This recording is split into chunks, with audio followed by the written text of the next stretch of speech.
13 games still to go for each club in the Italian First Division, and Milan are marching closer and closer to the championship. Still unbeaten, 4 points ahead of Juventus, their only challengers, but there are still potential pitfalls ahead. Especially today here in Genoa, who on their day are capable of beating the very best.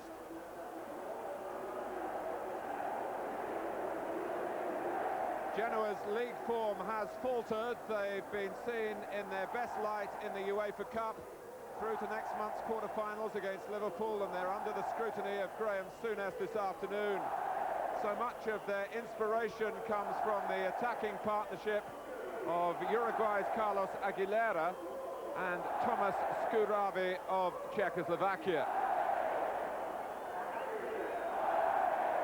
There is one change at number 11, where Fiorentina replaces the injured Onorati.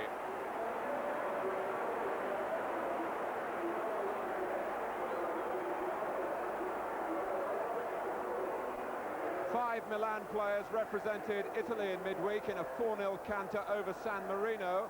One of them, Costa Curta, is suspended today. So at number 5, there is Filippo Galli. But Franco Baresi is available again after his one-match ban last weekend. And also back Marco van Basten, whose absence against Fiorentina because of a stomach upset was keenly felt, as Milan failed to score for the first time in the league this season.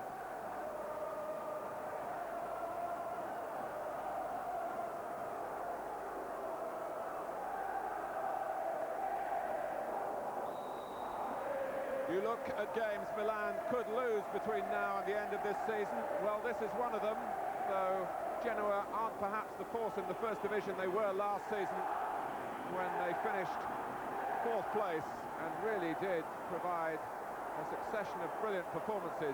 Paolo Squizzato from Verona is the man with the responsibilities of refereeing this afternoon, and a very pleasant afternoon it is too. Milan playing in their change strip of all white, defending the goal to the right in the first half.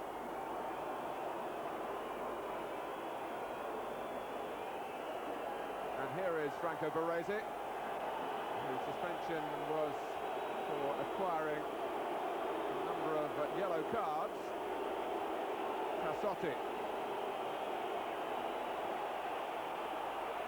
The header out by Signorini. One factor which will give Genoa heart was that they very nearly beat Milan at San Siro, a game that was played in November after the original fixture had been abandoned. It finished 1-1, and Van Basten equalised for Milan in the closing stages with a penalty, after Eranio, who's on the ball here, had scored for Genoa.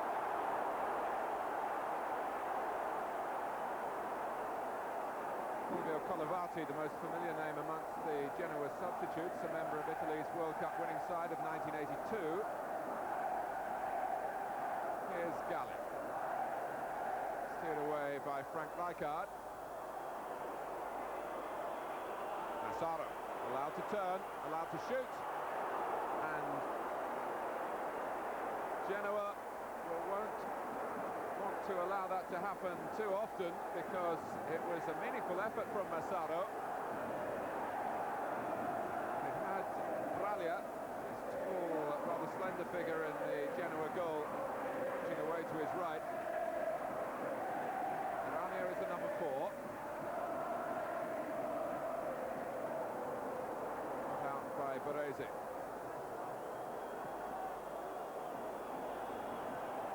Albertini, who's got his place back as well. He was disappointing a couple of weeks ago in the big game against Juventus. This is Ruotolo. Oh, and Eranio coming on the gallop from midfield, just unable to collect. Ruotolo working back after he's been partly responsible for the move breaking down. And here's Skurabi. Certainly Milan will want to cut off the supply to him in the air. Torrente trying to play it through, and Milan's offside trap so far in good working order.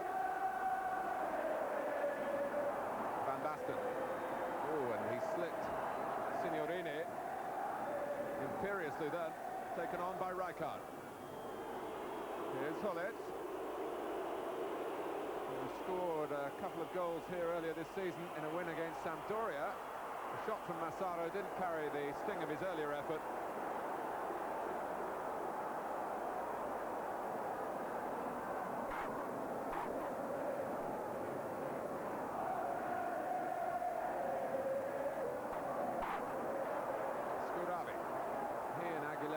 Terrific understanding, and this is Fiorin coming into the centre is Eranio,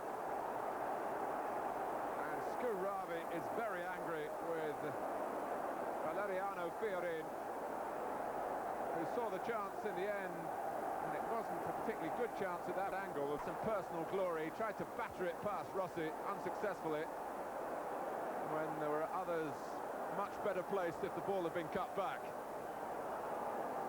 But an indication with 4 minutes gone of just what Genoa are capable of. And Milan will want to mark Thomas Scuravi now as tight as they possibly can. Rijkaard seems to have the responsibility at the moment. Caricola going towards the near post. The ball was aimed for Scuravi and didn't find him.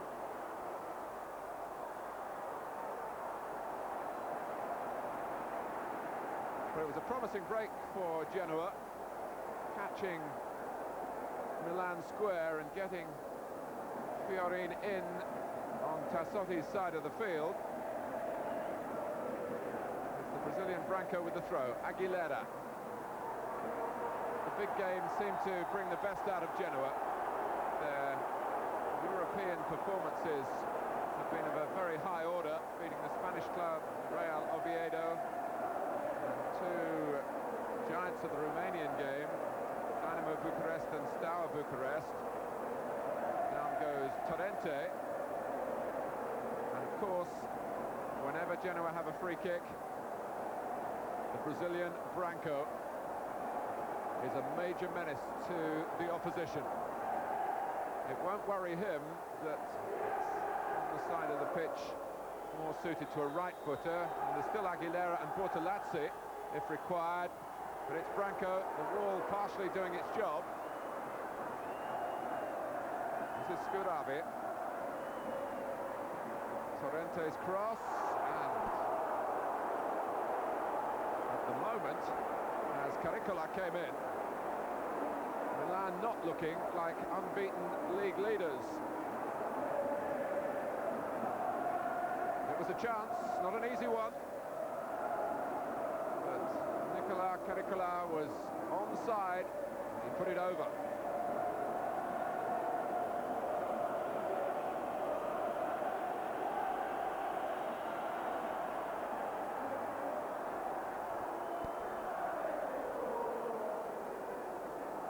Maldini. Here's Rijkaard.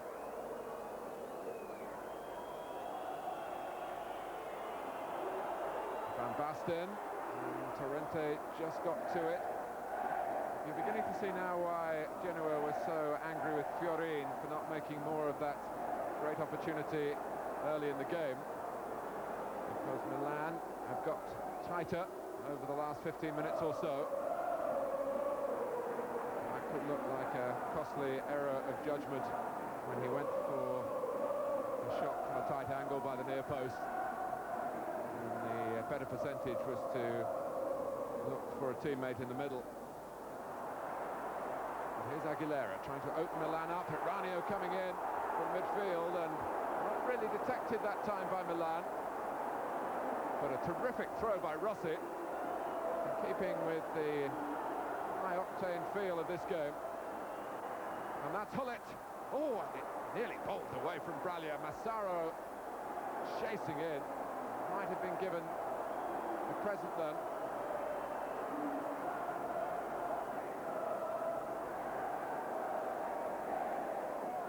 Eranio.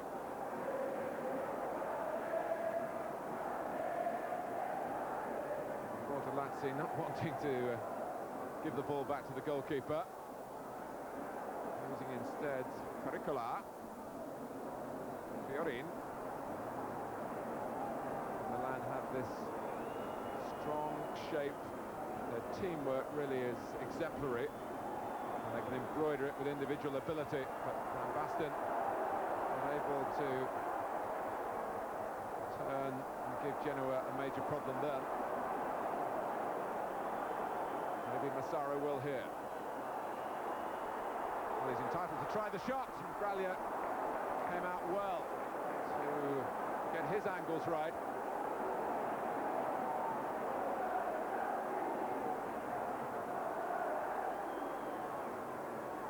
Scuravi, pursued by Maldini. Show of strength between the two then.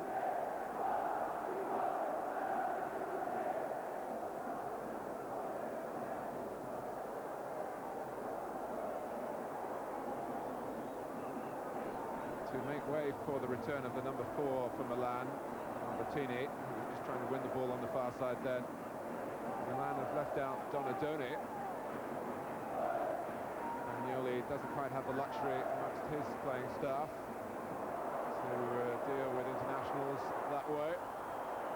Massaro just caught as he wrong-footed Torrente.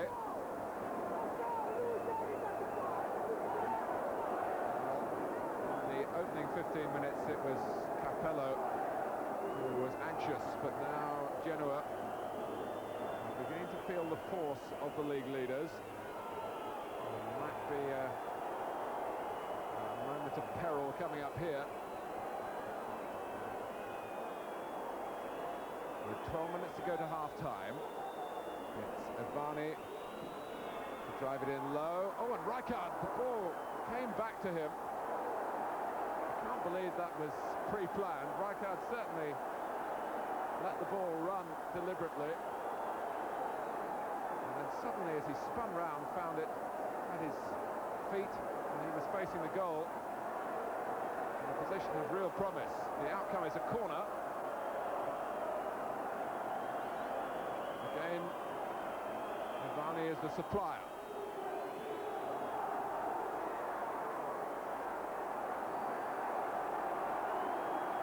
Maldini is arguably the best player in Italy, or should we say the best Italian-born player in this league at attacking set pieces.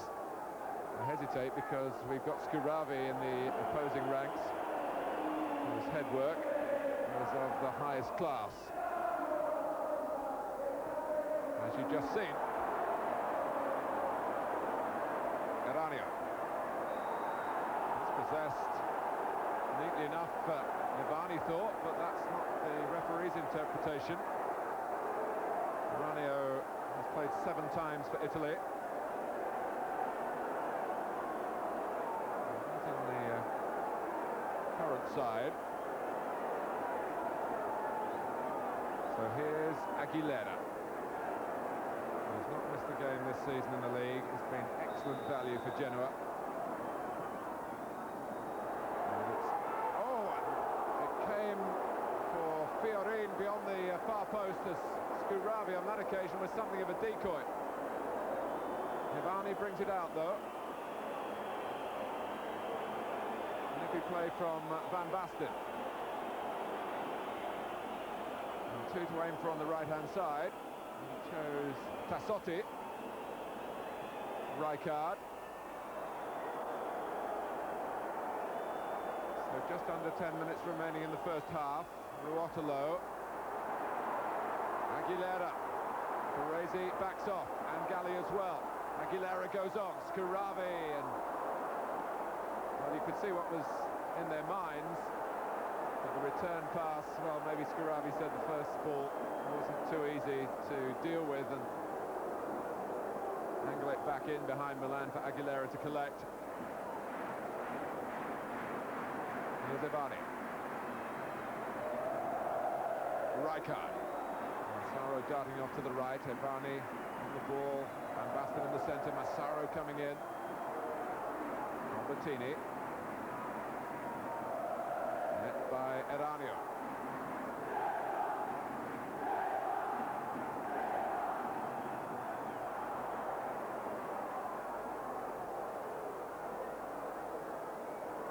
Genoa at the moment. Push back into their own half. Should change here with Branco. Marvellous control of a dropping ball that seemed dreadfully difficult to deal with.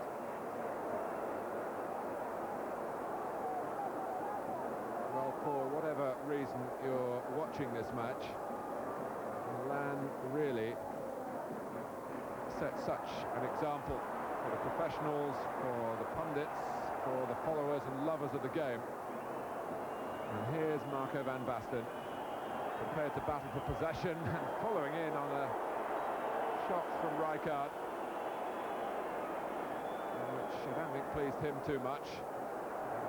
Wasn't best received by his teammates.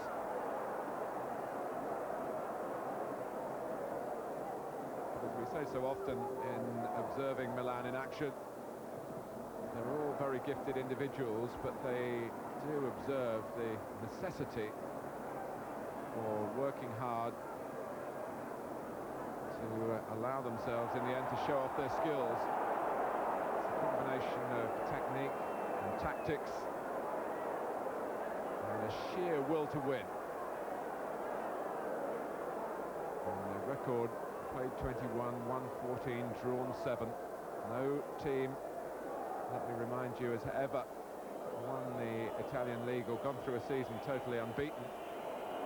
So you might be watching part of history in the making, but one suspects there'll be some awkward moments here. Looking to that undefeated record before the game is over. For the moment, Milan finishing the half stronger than they started it.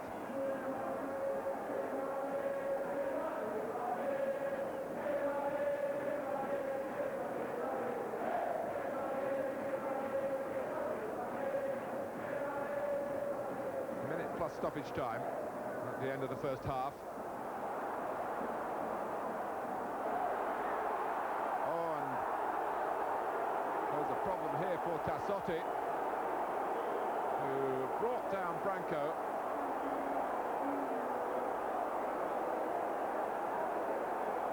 Branco's saying really something to the effect that he was away then.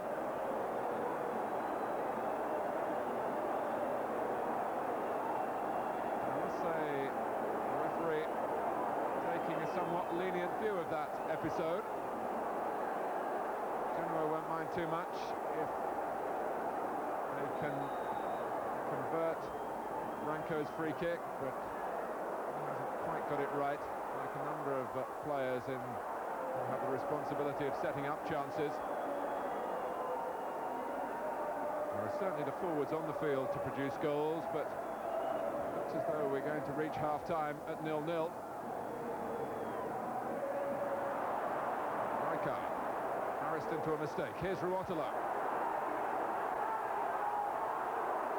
Still going, still forcing. And Franco Baresi to move very sharpish indeed. And a show of initiative to end the half for Genoa, very much on the same note that they started it. In the opening 10 minutes, they really carried the fight here to Capello's Milan team. And had they scored in a number of, well, not real opportunities, maybe 2 genuine chances and a couple of half chances, had they taken just one of those, one would feel that Milan's record would be under threat. It might still be, of course, in the second half. Milan have improved as the half has developed. Half-time here in Genoa. It's Genoa 0, Milan 0.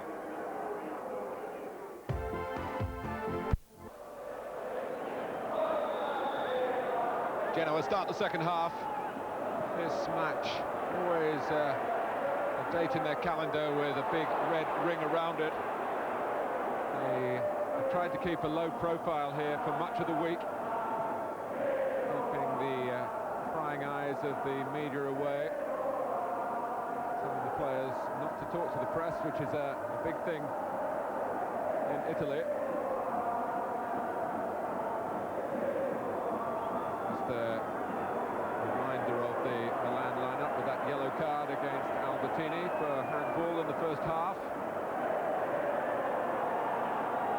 You do at this stage start to look at Milan's fixture list and think, well, which games could possibly end in defeat? This was certainly one of them to this Genoa side. We have another derby to go through, officially at home to Inter. And 3 awkward away games at the end of the season: Torino, Napoli and Foggia. Massaro, and it's Braglia's ball, and off he goes, like all the Italian goalkeepers, allowed with the permission of the referee to run around the penalty area with the ball in his hands. Donadoni, thoughtfully, that's his usual expression, wondering whether he's going to be required. Bortolazzi trying to show the range in his passing again. At times on this tight ground, he just doesn't got the room to spray the ball around like that.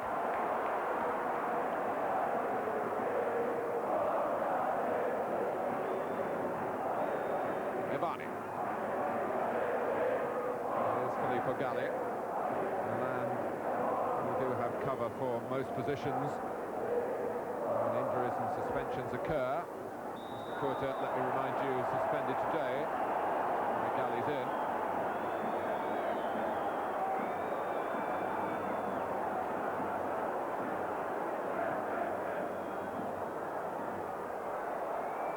Ivani playing it the way he was facing to Maldini, likewise, and Baresi too. Down from Massaro, and Bastin, who was badly missed in Florence last Sunday when he had an upset tongue.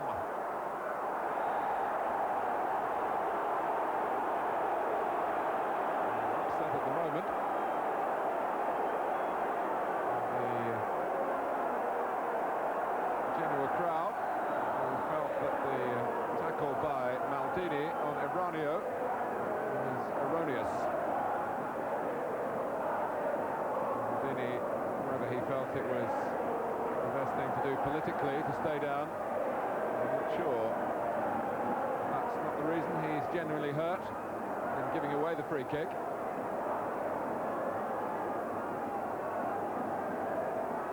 If anything hit high into Milan's penalty area,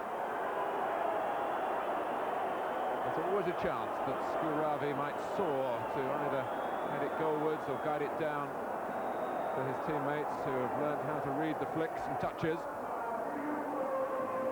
They couldn't find him then. I think the ball was hit a little further than Scouravi anticipated, but Milan counter-attacking here. Albertini on the ball. And it drifts away beyond Van Basten. And it's Genoa's turn. Plenty of cut and thrust about the first half.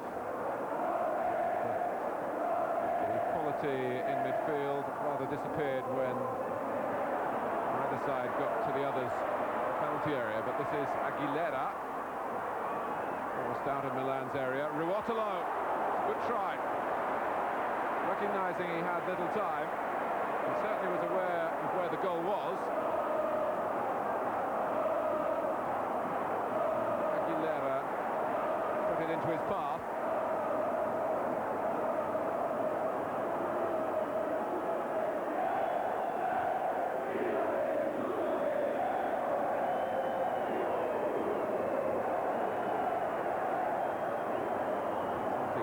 Hullet really working the neck muscles then. The feeling in Italy is that Hullet will not be with Milan next season. Always a subject of such speculation, but possibly Van Basten and Rijkaard will be. It's certainly a saga that will keep you up to date with. As I say, it is mere speculation at the moment.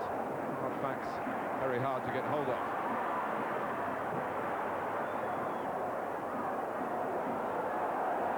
He's got a problem, but he knocked the ball on for Hullet. Now Van Basten. Hullet again. Three in the centre. For a Milan cross here. It's Van Basten. And Braglia's got to claim it. The linesman mercy of Genoa players for not flagging for offside when Van Basten drove it goalwards. The official had to make his judgment and he kept the flag down. We're coming up to 10 minutes played in the second half. Still 0-0.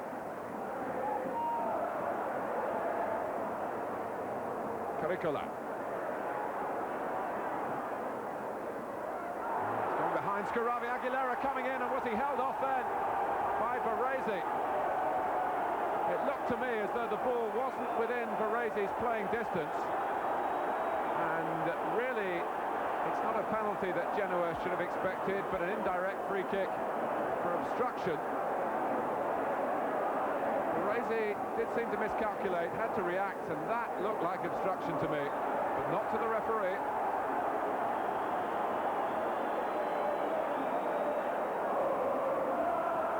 Rijkaard, well, another talking point, but another nearly episode for Genoa. Here's Aguilera, taking on Milan again. This is Ruotolo. Scaravi trying to head it down. Milan playing for offside and getting it. It was Aguilera. Well, it's not attractive, certainly not to the Genoa fans, but once more, those who look at it through professional eyes in the game will praise the organisation that Milan did show. The moment the ball was going to be guided down by Scaravi, they were out as a pack and left Aguilera well behind. But prior to that, I must say I think Milan were let off the hook rather by referee Squizzato. Van Basten trying to throw a dummy. Ruotolo, chased by Albertini, gets the better of him. Now Fiorentina. Branco, and well, I don't think Hullet could have done too much to get out of the way, and the referee certainly couldn't miss the collision. Easier to give the decisions when they're in this area of the pitch, much easier. Hullet didn't try to get out of the way, did he? I think he was also quite happy to take the wind out of the sails of Claudio Branco. So Hullet does feel a bit aggrieved. The referee has produced the card, but he's not, I don't think, quite as pained as the player he put on the deck. He's certainly entitled to stand still on the pitch. Hullet clearly felt that's what he was doing.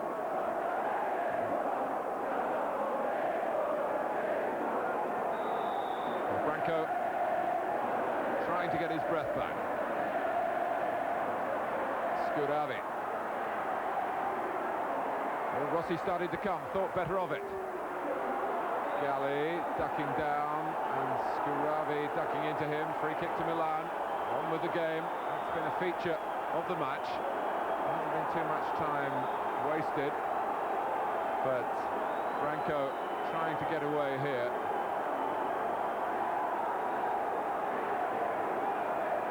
And making the referee come to him. But he's not going to avoid the card for a retaliatory act.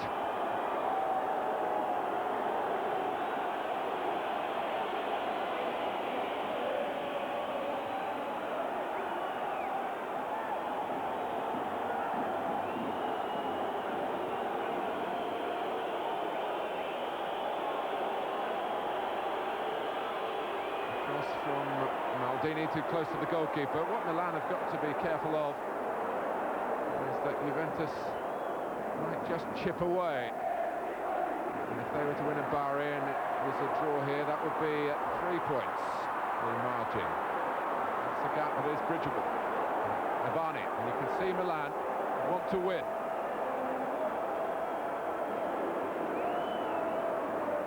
Massaro trying a little move with Van Basten's cooperation. Ruotolo.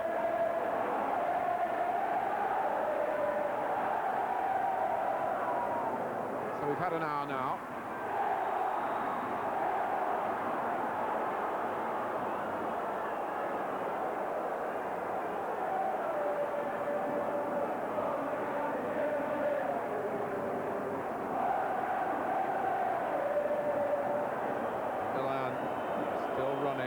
Chasing, it was Van Basten then, and again here, putting the pressure on. Well, when you marry that to the talents at the disposal of Capello, you have got a winning formula. Talents available from the bench as well as in the starting lineup. Donadoni gets ever nearer his entrance.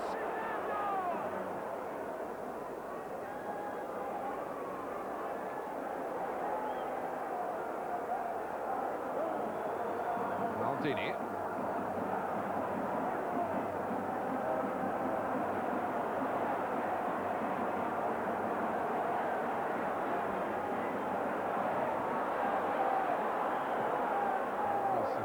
Determined work from Caricola, with Branco standing on admiringly. It ended in another offside. And Hullet is the player who goes off.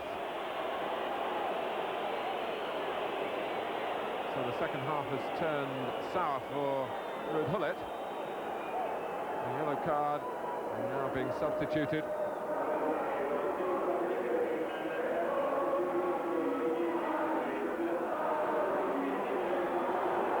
Van Basten, Massaro, it was Caricola who picked it off that time.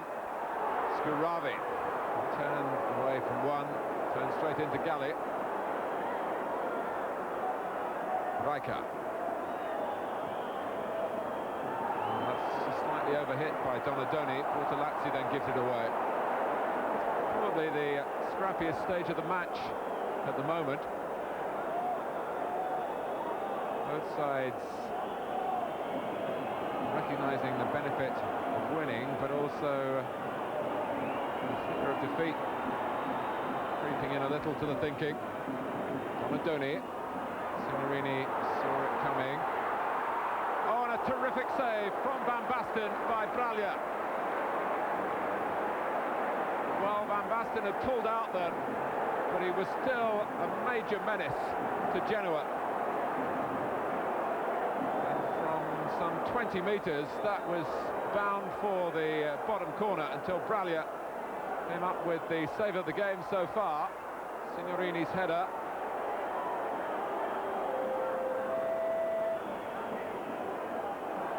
Now Donadoni. Basten staying on the edge of things again. Rijkaard. Here is Van Basten. There's a ball that he expected a greater response from his teammates. A match at the three-quarter stage. And still the outcome uncertain. Albertini. Milan looking more like champions now.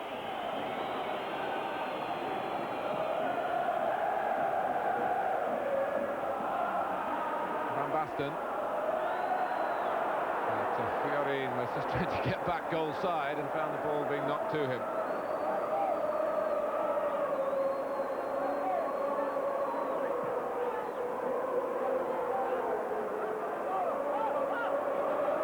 Capello, very much a famous face in Italy as a player. An Italian friend of mine was telling me this week that in his youth they used to collect the cards with the photographs and all the stars on, and Capello was the hardest one for a youngster to get to. You had to swap and swap and swap and give up half your collection to get a Fabio Capello card.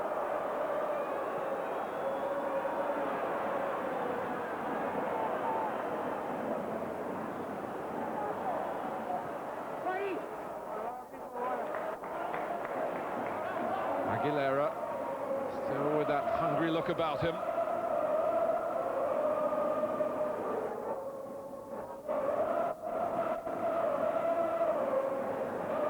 Milan still concentrating on their marking. And in truth, they've done more than that in the second half. They've looked the team more in control, and Genoa having to fashion what they can on the break. It hasn't been a great deal. Branco possibly half thought about shooting from there. That was Fiorentina after some good work by Aguilera. Paved the way for the cross. Scuravi bundling into Donadoni, who kept the ball. Branco. And Bastin working back. That'll be another example that the coaches who are watching, I'm sure, will use at whatever level to motivate their players. Van Basten got to the ball cleanly. But the referee didn't see it that way. 15 minutes to go. Free kick to Genoa. And with their eyes on Thomas Scuravi, who gets to it. Kneed away by Tassotti. Back in by Torrente. Out came Milan.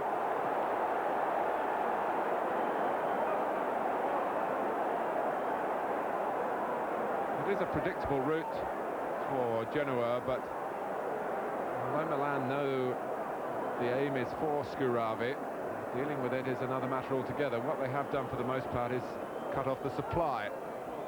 And it comes like that from a set piece. Well, as you saw, Scuravi was up high and guiding the ball dangerously. He hasn't paved the way through for Genoa. Maldini. Torrente got a toe to it. Maldini again. Navani, early cross. Massaro! All the power was there, but not quite the placement. It was the speed with the ball was delivered in by Navani that made it all possible. Speed of thought, and then a well-hit, crisply hit cross, and Massaro guided it just wide. Here's Scuravi. Aguilera, Scuravi, stumbling on, trying to stride on, having to use his strength. And it's another free kick against the Czechoslovakian.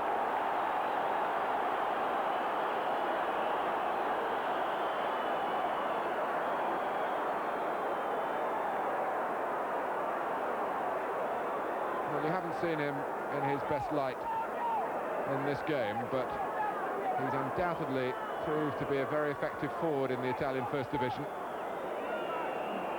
Rijkaard.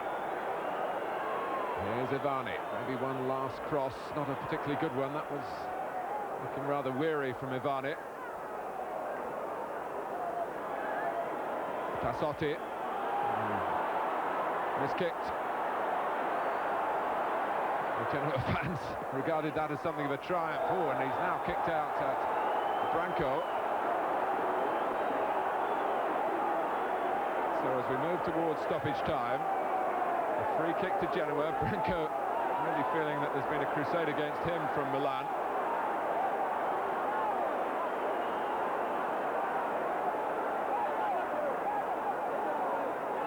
And it's got to be a good strike on the ball now to get it to where Scuravi might cause some damage. Oh, and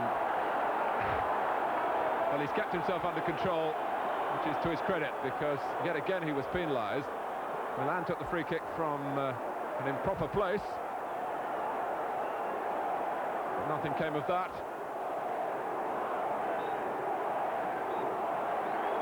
And Milan have extended their unbeaten run through game number 22. They've taken a point here in Genoa, and at times in the second half threatened to do even more than that. Braglia had to make a very demanding save from Marco van Basten, a header wide from Massaro from a good position too, and you felt that if either side was going to win it, it would be the league leaders. Genoa started the game well, but they couldn't sustain it. Genoa 0, Milan 0.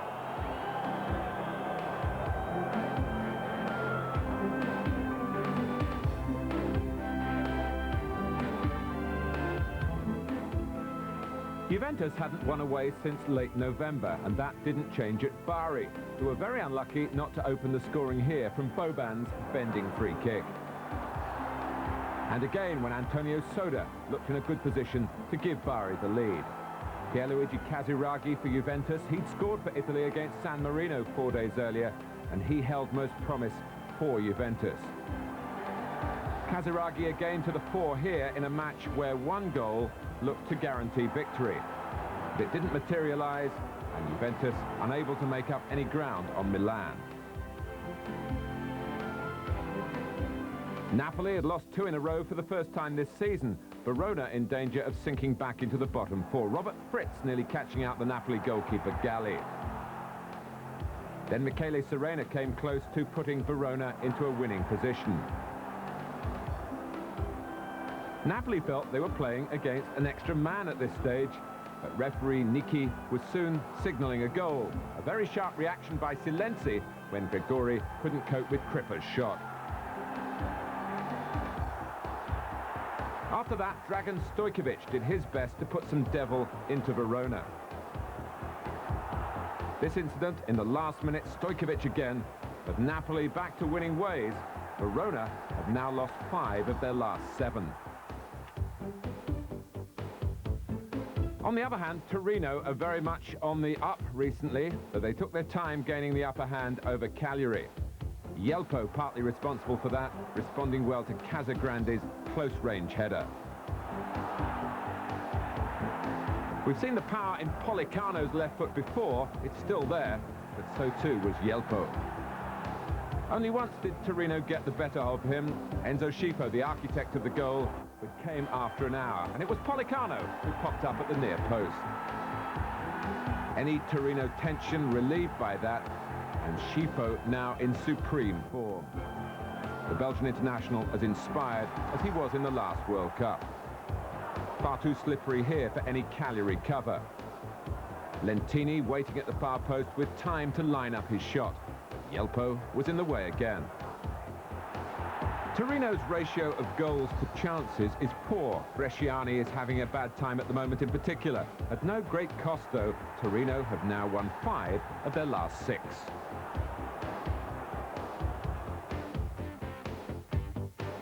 How Cremonese must envy a record like that. They'd lost their previous 4 matches, and Atalanta looked likely to add to their misery. Their pressure produced this early chance for Piovanelli. And then a penalty after 40 minutes, hands raised by players on both sides. But the referee ruled in Atalanta's favour. The Brazilian Bianchesi did the rest. Cremonese, with Piccioni's effort here, showed more fight in what turned out to be a second half which will live long in the memory. Only a small part of the drama here, a skirmish around Claudio Panicia, which surprisingly ended with the Argentinian being sent off for a temperamental outburst. Not his first, nor one suspects his last. But what a finish, 2 minutes into stoppage time, and Chiori's free kick headed in by Michelangelo Rampula, the Cremonese goalkeeper. The first time it's happened in a first division game in Italy. Cremonese may well be relegated at the end of the season, but they've made history, and probably Rampula rescuing a point. No shortage of talking points at Ascoli either. They'd been swamped by Sampdoria in September in Genoa. Silas from Brazil, their early tormentor here. Denied a goal first of all, and then playing a part in the build-up before finishing off this attack. Gianluca Vialli looping the ball into the centre, and Silas able to pick his spot. Ascoli very nearly equalised in similar fashion. The German striker Oliver Bierhoff, who's only recently returned to the side, and he began to pose Pagliuca some serious problems. Roberto Mancini did rock the crossbar, but after that it was all Ascoli. Pagliuca did Sampdoria proud, going low to stop Benetti, and then stretching high to Bierhoff's goal-bound header.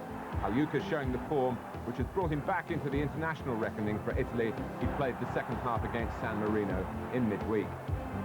Bierhoff in particular left feeling deflated. Sampdoria extended their unbeaten run to 11 games.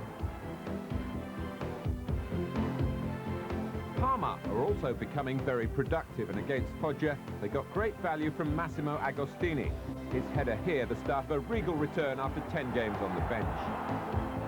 Signori's speed caught Parma out at this stage. If he'd shown more composure, Foggia would have been in front.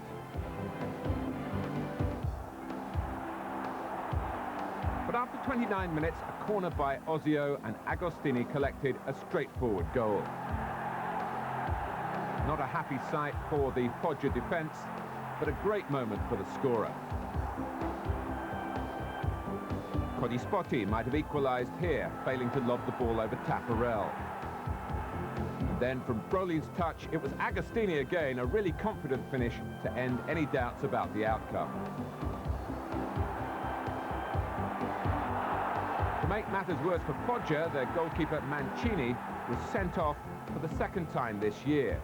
No doubt about the decision. It is a year that's proving very profitable for Parma. 5 wins and 2 draws, their current sequence. For an individual in form, you'd find it hard to better Fiorentina's Gabriele Batistuta. In the Olympic Stadium, it took the Argentinian 35 minutes to catch the eye again. The star of the last South American Championship, very much at home in Italy. Roma's European progress is papering over cracks in their league form, though Rizzitelli did threaten here. But then it was Batistuta breaking clear again, dumped down by Cervoni, who was rightly sent off. Di Mauro then had to depart to allow reserve goalkeeper Zinetti to come on. Batistuta soon showed that he could beat him as well, though his 8th goal in 5 games looked suspiciously offside.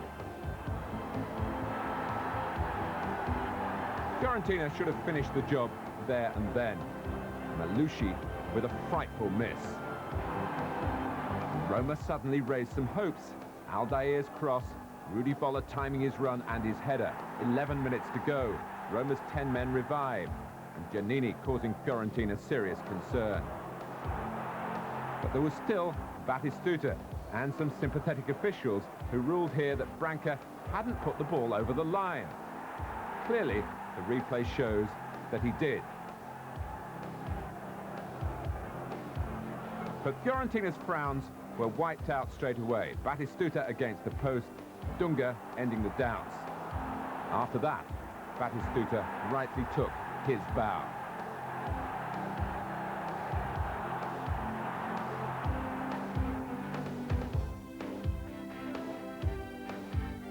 Finally to San Siro, where supporters of Inter are enduring difficult times.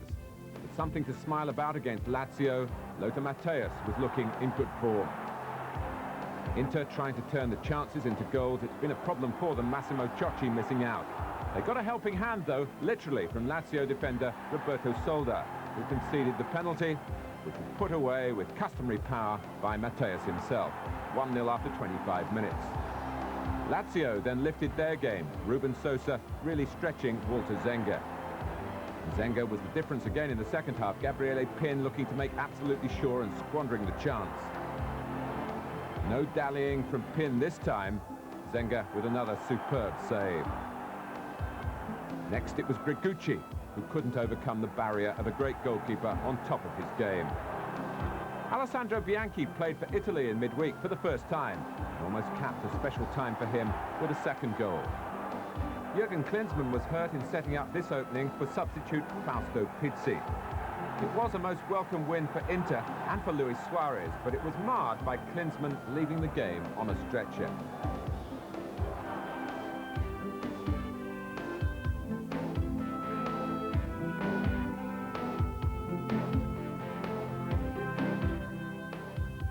That win takes Inter up to 6th place. Above them, it's as you were at the very top. Juventus have 12 games left to close a 4-point gap. Napoli and Parma 4 points further back. Torino enjoying an excellent spell at the moment. At the bottom of the table, Bari are continuing that fight for survival. Above Cagliari now on goal difference and edging closer to Verona after that goalless draw with Juventus. But the abiding memory of the 22nd round of matches comes from a most unexpected quarter. Cremonese had failed to score in 14 of their previous 21 games. But now, the relegation-threatened club have unleashed a new attacking weapon. Michelangelo Rampula rescued them from another scoreless situation and wrote himself into the record books.